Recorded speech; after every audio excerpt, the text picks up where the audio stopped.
اللہ الرحمن الرحیم الحمد للہ الذی نور قلوب العارفین بنور معرفته واثبت بعد انبیائہ واولیائہ بقصص الانبیاء والمرسلین واکمل ایمان المسلمین والمؤمنین بولایت علی امیر المؤمنین علیہ السلام صلوات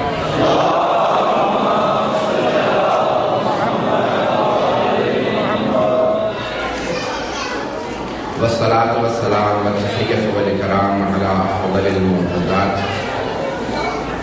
العبد المؤيد والرسول المسدد المصطفى الأمجد المحمود الأحمد أعني بالقاسم محمد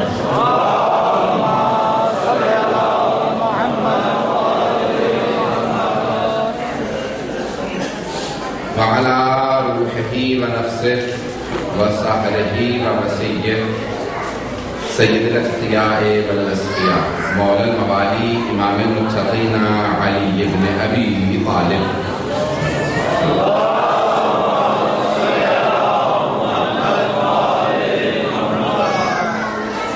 وعلى أوصيائه لا سيما بقية الله في الأرضين روحي وأرواح العالمين لتراب مقدمه الجلال واللعنة الدائمة على أعدائهم أجمعين من الآن إلى قيام الدين أما بعد فقد قال الله الحكيم في كتابه الكريم بسم الله الرحمن الرحيم إنا أعطيناك الكوثر فصل لربك وانحر إن شانئك هو الأبتر صدق الله العلي العظيم صلوات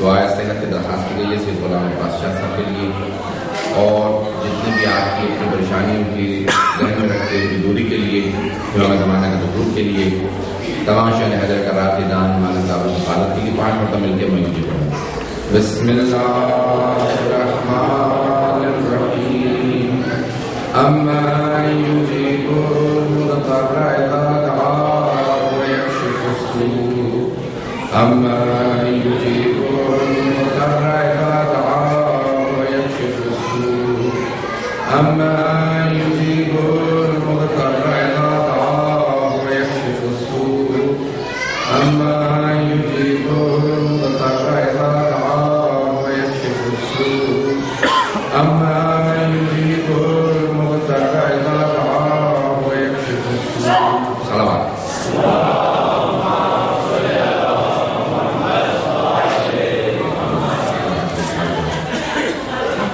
میں جانتا ہوں کہ آپ لوگوں کو کافی تعطیل ہو چکی ہے بہت دیر سے بیٹھے آپ انتظار میں فضائل جناب سیدہ کے انتظار میں بیٹھے اور یہ میں آپ کو ضمانت دیتا ہوں کہ آپ کے انتظار کا جو آپ کو ثواب ملا ہے وہ کبھی گھر میں آپ کو کبھی نصیب نہیں ہو سکتا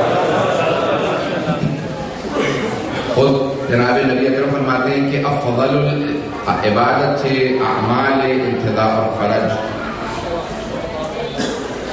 آسانی کے انتظار میں اہل بیت کی طرف سے سہولت کی بخشش کے انتظار میں وقت گزارنا سب سے بڑی بات ہے انتظار الفرج یعنی خود سے صرف بال امام کا انتظار نہیں ہے بلکہ ہر فرج ہر آسانی کا انتظار سب سے بڑی عبادت ہے انتظار گزشتہ امتوں نے بھی کیا یہ نئی چیز نہیں ہے انتظار مجھے بیوی سے متعلق مطالب کو پیش کرنا ہے کیونکہ آج بار امام کو کچھ پیش کرنا ہے بیوی کے مسائل کا اس لیے تھوڑا سا ابتدا میں پیش کرنا چاہتا ہوں ہر امت نے انتظار کیا ہے گزشتہ سارے انبیاء آنے والے نبیوں کا خاتم النبیین کا اور خاتم الاوصیاء کا ہمیشہ سے پرچار بھی کرتے رہے سب کو خبر بھی دیتے رہے جناب آدم نے کہا میرے بعد ایک نبی آخر زمان بھی آئیں گے امام بھی آئیں گے اور اپنے بعد آنے والے انبیاء کی خبر بھی دی ہر نبی نے بعد والے نبی کی اطلاع دی جناب یوسف نے کہا کہ جناب موسیٰ آئیں گے جناب موسیٰ نے کہا جناب عیسیٰ آئیں گے جناب عیسیٰ نے کہا خاتم الانبیاء آئیں گے، خاتم الانبیاء نے کہا 12ویں امام آئیں گے۔ جس نبی کی ہر نبی نے بشارت دی ہے اس نبی نے امام مہدی کی بشارت دی۔ کچھ دیر تک میں بیٹھا رہوں گا، اس کے بعد پھر میں جانتا ہوں کہ مجمع کو دیکھنے کے لیے مجھے خود بیوی کو کھڑے ہو کے عقیدت پیش کرنی پڑے گی۔ جس کے لیے سب نے انتظار کیا ہو وہ ہے امام مہدی، جس کے لیے ہر معصوم امام نے کہا ہو، جس کے لیے ہر فرد خاندان اہل بیت نے ذکر کیا ہو اس امام مہدی کے، جسے خود بیوی نے یاد کیا ہو اور جن کی بشارت خود بیوی نے اپنے خطبوں میں بھی دی ہو، فضائل میں بھی دی ہو، مسائل میں بھی دی ہو۔ اب سوچئے وہ ہستی کیا ہستی ہو، جس کے عشق میں سارے انبیاء مبتلا تھے، سارے اوصیاء، سارے اولیاء، سارے اہل بیت، سب جس کے عشق میں مبتلا ہے وہ امام زمانہ۔ اب سوچئے کہ کس کے انتظار میں بیٹھے ہیں۔ یہ انتظار کی گھڑیاں عبادت ہیں اگر آپ کا انتظار درست ہو۔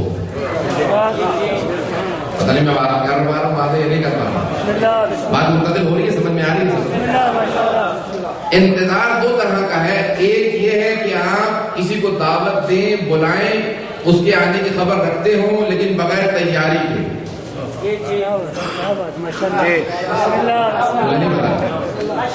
اور ایک ہے کہ آپ نے کسی کو دعوت دی ہو لیکن دعوت کے بعد جتنے لوازمات ہیں ان کو تیار رکھیں۔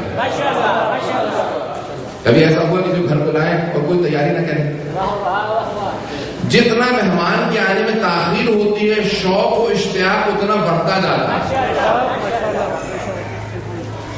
اب جتنی تاخیر ہو رہی ہے یہ خداوند متعال ہماری آزمائشوں کے لیے تاخیر کرتا جا رہا ہے۔ دیکھتے ہیں کتنے آزمائش دینے کے لیے تیار ہے۔ عشق بڑھتا چلا جائے گا، محبتیں بڑھتی چلی جائیں گی، انتظار۔ اور بات تو عرب شعراء نے یہاں تک کہہ دیا کہ الانتظار اشد من القتل، انتظار کرانا تو قتل کرنے سے بہتر ہے۔ قتل کر دو لیکن انتظار نہ کراؤ۔ خدا بھی بضد ہے، میں انتظار کراؤں گا، دیکھوں گا کتنے جان دینے کے باوجود منتظر رہتے ہیں۔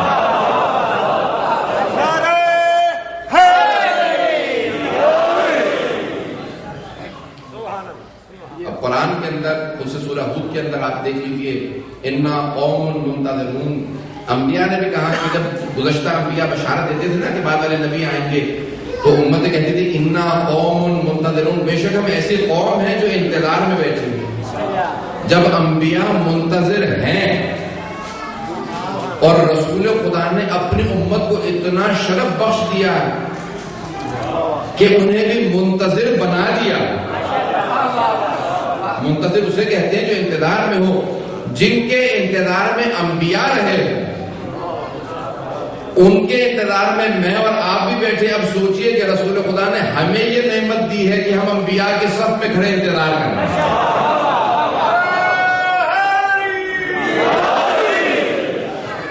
ویسا انتظار ہو کہ جس طرح سے آپ منتظر ہیں اس طرح سے امام بھی منتظر ہیں۔ وہ کیسے منتظر ہیں؟ وہ حکم خدا کے منتظر ہیں۔ اسی لیے ہر شب جمعہ سے متعلق ملتا ہے کہ امام کا ہاتھ اپنے ذوالفقار پہ چلا جاتا ہے اور خدا کی طرف دیکھتے ہیں، پروردگارہ تیرا اذن ہے، تیرا اذن ہے، تیری اجازت ہے میں اپنی دادی کے قاتلوں سے بدلہ لوں، میں اپنے جد حسین کے قاتلوں سے بدلہ لوں۔ مسائل پہ آؤں گا، تفصیل پیش کروں گا، میں جانتا ہوں آج رونے ہی کے لیے لوگ آئے ہوں گے۔ کبھی انشاءاللہ موقع ملا تو انشاءاللہ بار امام سے متعلق تفصیل پیش کروں گا، آپ کے سامنے فضائل تفصیل پیش کروں گا امام کے فضائل اور امام کے مسائل۔ اکثر لوگ سوچتے ہیں امام کو کوئی مسائل نہیں، سب سے زیادہ مسائل ہے تو بار امام کا ہے۔ جتنے مسائل میں اور آپ تو مسائل نہیں جانتے، امام کی آنکھوں کے سامنے گزرتے ہیں۔ میں اگر آپ سے سنتے ہیں امام کی آنکھوں کے سامنے ہوتے ہیں، میں پیش کروں گا آپ ابھی جو میں نے سورہ انتخاب کیا، سورہ کوثر، قرآن کا سب سے مختصر سورہ، اللہ سبحانہ و تعالیٰ نے سب سے اختصار میں اس سورے میں سب سے تفصیلی باتیں کہی، مختصر سے سورے کے اندر کوثر کو بتایا ہے، یعنی نسل کثیر ہے، مختصر سورہ سب سے مختصر ہے، سب سے چھوٹا سورہ لیکن سب سے بڑی نسل سے متعلق ہے، سب سے عظیم نسل سے متعلق ہے۔ جس کو رسول خدا صلی اللہ علیہ وسلم جب سب کے سب کہنے لگے آپ کو اب تک خدا نے مطالعہ کا نہیں، ہم نے آپ ہی کو کوثر عطا کیا. ایک سلام محمد وعلی محمد.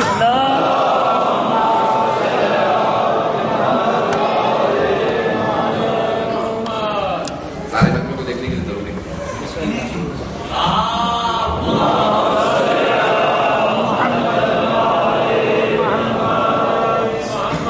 پھر بھی آگے والا سلام.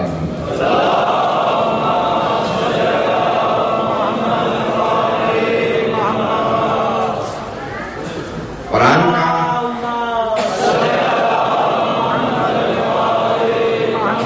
ایک بات یاد رکھیں، صلوات تو زحمت نہیں بلکہ رحمت سمجھ کے پڑھا کیجیے.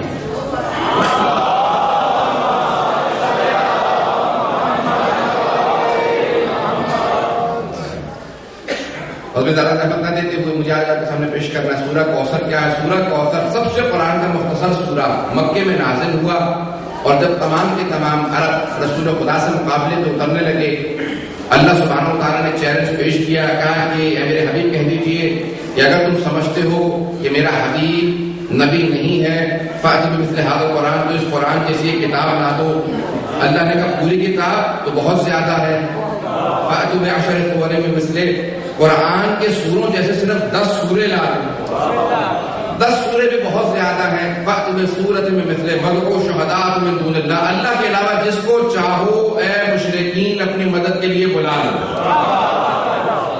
ایک سورہ قرآن کے سوروں جیسا لا کے دکھا دو. اب سب سے مختصر سورہ نازل ہوا، سورہ کوثر نام رکھا گیا. وہ عرب جو رسول خدا کو ابتر کہہ رہے تھے، نسل بریدہ کہہ رہے تھے، کیونکہ دونوں بیٹوں کا انتقال ہو گیا تھا. اگر اور کوئی بچہ ہوتا تو ابتر کوئی نہ کہتا، نہیں مانے کر سکا. بیٹیوں کا مسئلہ وہیں حل ہو گیا.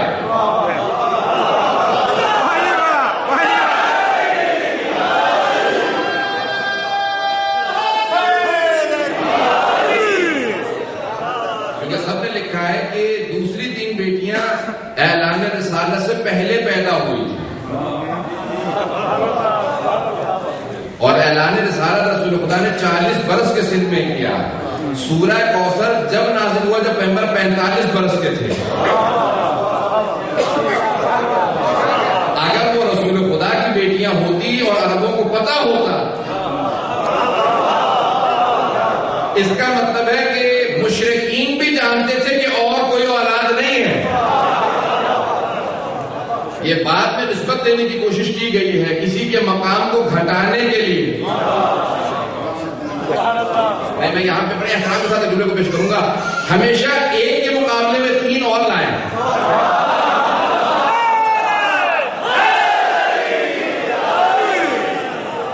ساتھ ساتھ چلتے رہیے گا.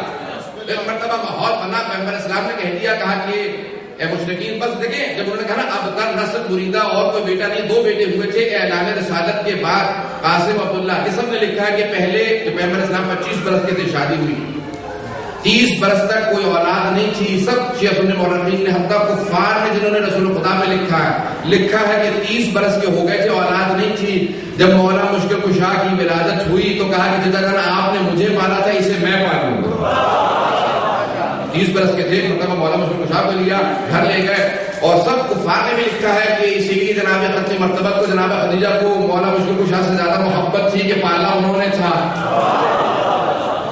5 برس انہیں پالا، ہو گئے 35 برس کے.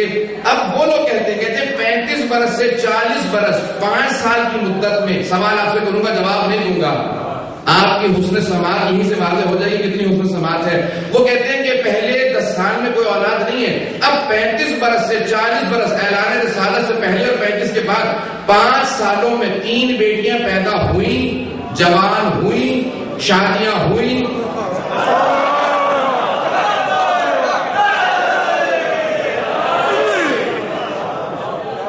تین بیٹیاں پیدا ہوئی، جوان ہوئی، شادیاں ہوئی، طلاق ہو کے واپس آئیں. اگر ممکن نہ ہو تو میرے لیے انشاءاللہ تعالیٰ وضاحت کی ضرورت نہیں ہے، میں آگے بڑھنا چاہتا ہوں. اب 45 برس کے